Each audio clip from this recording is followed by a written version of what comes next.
A sociologist claims the probability that a person picked at random in Times Square, New York City, is visiting the area is 0.63. You want to test to see if the proportion is actually less.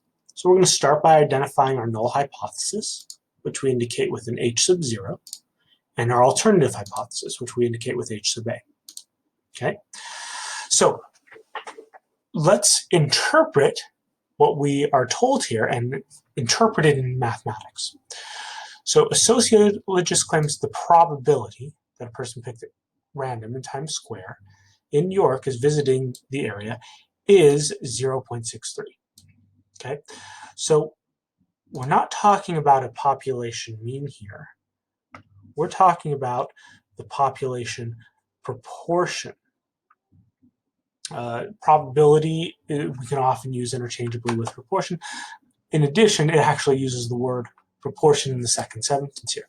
So we're saying if the proportion is 0.63. Well, is would be equals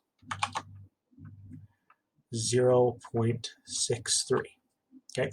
Now, if we were given no additional information, then the other hypothesis would be the same thing, but just the opposite sign in the middle. So the opposite of equals is not equals. But in this case, we are given additional information, so we want to use that. We want to test to see if the proportion is actually less. So instead of not equals, we're going to use a less than symbol. These are two hypotheses. Since this first one uses an equal to symbol, it has an equals in it, that's our null hypothesis.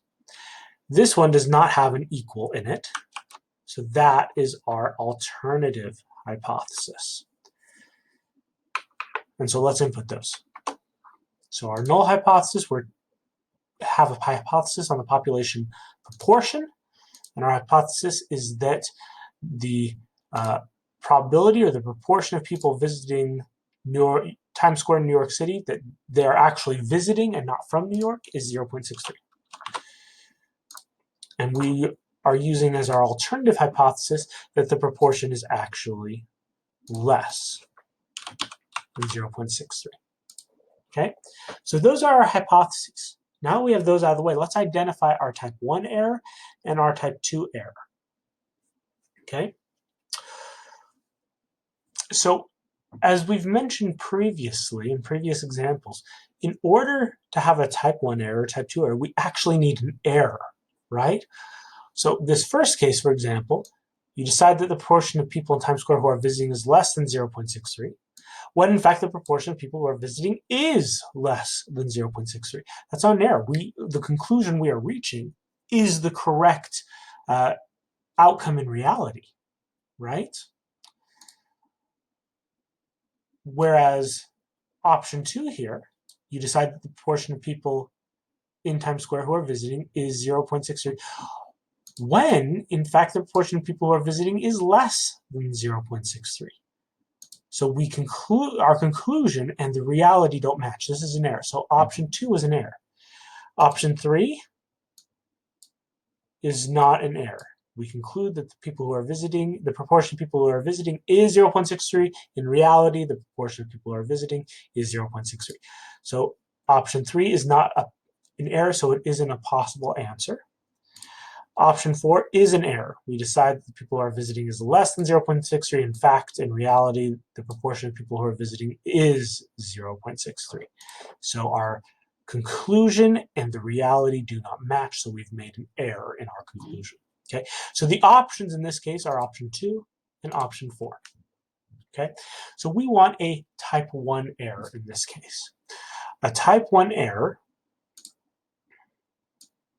is when we reject the null hypothesis, but the null hypothesis is actually true. So let's see which one of type 2 or type 4, which one of those has us reject the null hypothesis.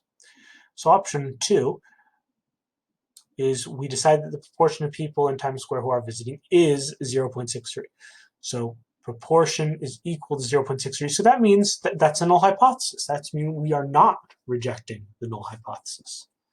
But for a type 1 error, we want to reject the null hypothesis. That's what a type 1 error means. We reject the null hypothesis.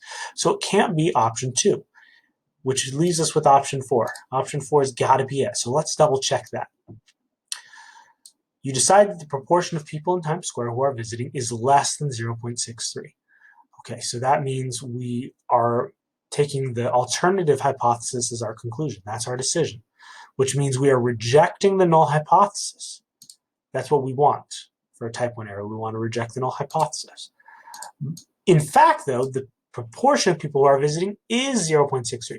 So in fact, the null hypothesis is true. The proportion is 0.63. And that's what we want for a type 1 error, that the null hypothesis is actually true. So for our type 1 error, option 4 here is our correct type 1 error. Type 2 error, we have the same options in the same order. And since we're still dealing with an error, it can't possibly be option 1 or option 4 since they're not errors. So, I'm sorry, option 1 or option 3. They're not errors. So it must be either option 2 or option 4. Now, we've already identified option 4 as the type 1 error, so it better be option 2. But let's double check. Okay? You decide that the proportion of people in Times Square who are visiting is 0.63. So we are not rejecting the null hypothesis. We're deciding that the proportion is 0.63. And that's what we want for a type 2 error. We want to not reject the null hypothesis. When, in fact, the proportion of people who are visiting is less than 0.63. So the proportion of people who are visiting is less than 0.63. So that means the alternative hypothesis is correct and the null hypothesis is actually false. And that's what we want to see for a type 2 error, that the null hypothesis is actually false. So it is option 2 here. And we have it.